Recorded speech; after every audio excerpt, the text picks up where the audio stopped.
sisters. I would like to know whether organ transplant and organ donation are permitted in Islam. The sister posed a question that is organ transplantation or donation allowed in Islam or not? There's no verse in the Holy Quran directly saying that whether you should give or you should not give. It's silent on that issue.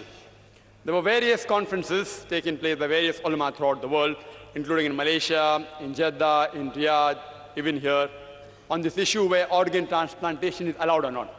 By the consensus of the ulamas of the world, today they say that organ transplantation is allowed if you satisfy the three conditions. First is the organ that you're going to give to the person. The person, if he receives the organ, his life will be saved.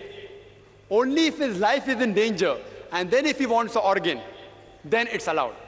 Point number two, the person donating the organ, he should not do it for economical reasons, not for money.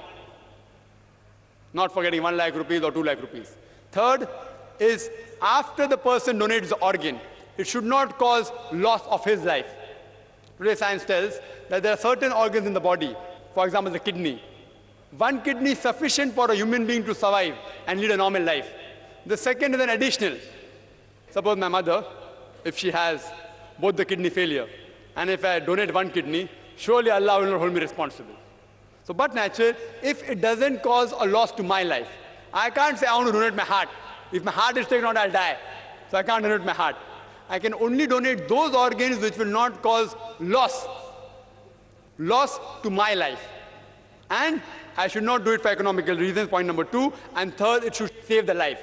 This is the consensus of ulamas of the conference that took place in Malaysia, in Riyadh, in Jeddah, in India. In India, the ulamas were reluctant, but now if you ask the Fiqh Academy of India, even they say it should not be done. But if it is used to saving the life as a last resort, you can give your organ as a donation. Hope that answers the question.